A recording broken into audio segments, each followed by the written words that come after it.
வணக்கம் நண்பர்களே, இன்னைக்கு நம்ம எந்த ஊருக்கு வந்திருக்கோம்னு பார்த்தீங்கன்னா மரவமங்கலம். வாங்க போய் பார்ப்போம். வணக்கம் நண்பர்களே, எல்லாரும் நல்லா இருக்கீங்களா? இன்னைக்கு நம்ம சிவகங்கை மாவட்டத்தில் இருக்கிற மரவமங்கலம் அப்படிங்கிற ஊரை பற்றி தான் நம்ம பார்க்க போகிறோம். இந்த ஊர் எங்கே இருக்குன்னு பார்த்தீங்கன்னா சிவகங்கையிலேருந்து இளையாங்குடி செல்கிற வழியில் ஒரு 26 கிலோமீட்டர் தொலைவில் தான் இந்த மரவமங்கலம் அப்படிங்கிற ஊர் இருக்குது.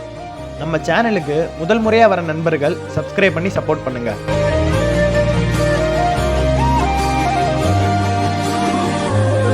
வாங்க முதல்ல நம்ம இந்த ஊரை பத்தி அந்த ஊர் மக்கள்கிட்டயே கேட்டு தெரிஞ்சுக்குவோம்.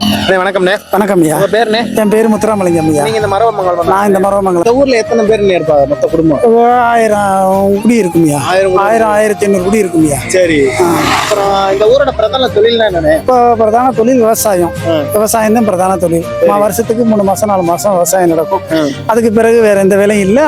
கூலி வேலைகளுக்கு வெளியில எங்கேயும் போய் சம்பாதிக்கிற வேலை தான். இந்த ஊரோட சிறப்பு என்னன்னு சொல்லுவீங்க? இந்த ஊரோட சிறப்பு வந்து கோவில் தான். கோவில்கள் நிறைய இருக்கு.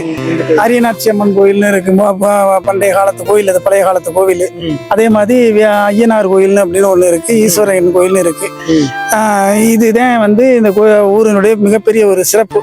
இது எல்லாமே திடீர்னு உருவான கோயில் அல்ல. இது எல்லாமே பழைய காலங்கள்ல இருந்து வந்த கோவில். இது பண்டைய காலங்கள்ல வாழையடி வாழையா கும்பிடுற கோவில். அதெல்லாம் வேற உங்களுக்கு எதுவும் பெரிய அடிப்படை பிரச்சனை இல்லை? ஒரு பிரச்சனை இல்லை. தம்பி வேணா சொசைட்டில ஒர்க் பண்றாரு, அவரை வேணா பேட்டி எடுத்துட்டு போங்க. அவர் மரவமங்கலம் சொசைட்டி. ரொம்ப நன்றி. நன்றி நண்பர்களே, இன்னைக்கு நம்ம இந்த ஊரை பார்த்தோம். இந்த ஊரை பொறுத்த வரைக்கும் பார்த்தீங்கன்னா கிட்டத்தட்ட 1000க்கும் மேற்பட்ட குடும்பங்கள் இருக்காங்க. இந்த ஊருக்கு ஏன் மரவமங்கலம்னு பேர் வந்துச்சுன்னா அவர் சொல்லியிருப்பாரு, மறவர்கள் அதிகமாக இந்த ஊர்ல வாழ்ந்ததுனால இந்த ஊருக்கு மறவர் பிளஸ் மங்கலம், அது காலப்போக்கில மரவமங்கலம் ஆயிருக்கு. இந்த ஊர்ல பாத்தீங்கன்னா அடிப்படை பிரச்சனை அந்த அளவுக்கு எதுவுமே கிடையாது. கோயில் இருக்கு, பள்ளி வசதி இருக்கு, பேருந்து வசதி இருக்கு, அடிப்படை வசதி எல்லாமே இந்த ஊர்ல இருக்கு. அதனால இந்த ஊரை பொறுத்த வரைக்கும் நம்ம பிரச்சனைகள் எதுவுமே சொல்ல முடியல. அரியநாச்சி அம்மன் கோயிலுங்கிறதே இந்த கோயில். இந்த கோயில் இந்த ஊரோட பூர்வீக கோயில். இந்த ஊர் உருவாருக்கு முன்னாடி இந்த கோயில் வந்து வந்திருக்கு. அந்த கோயிலை இப்போ அவங்க மேம்படுத்தி இப்படி கட்டி கொண்டு வந்திருக்காங்க. அதை வச்சு பார்க்கும்போது மரவமங்கலத்தை பொறுத்த வரைக்கும் நம்ம எந்த பிரச்சனையும் பெருசாக சொல்ல முடியல. விவசாயமும் சரி அவ்வளோ செழிப்பாக இருக்குது. நீங்கள் பார்த்துருப்பீங்க, வீடியோவில் பார்த்துருப்பீங்க, எல்லாமே நல்லா இருக்கு. இந்த ஊரோட இப்போ கரண்ட் பீரியட் முடிஞ்சிருச்சு. இதுக்கு முன்னாடி ஊராட்சி மன்ற தலைவராக இருந்த அன்பழகன் அவர்களும் இந்த ஊரை நல்லா செழிப்பாக வச்சிருக்காங்க. இந்த ஊர் மக்கள் அதுக்கு நல்லா ஒத்துழைச்சிருக்காங்க. சொல்லப்போனால் இந்த ஊர் மக்கள் தான் இந்த ஊரை செழிப்பாக வச்சது காரணமே.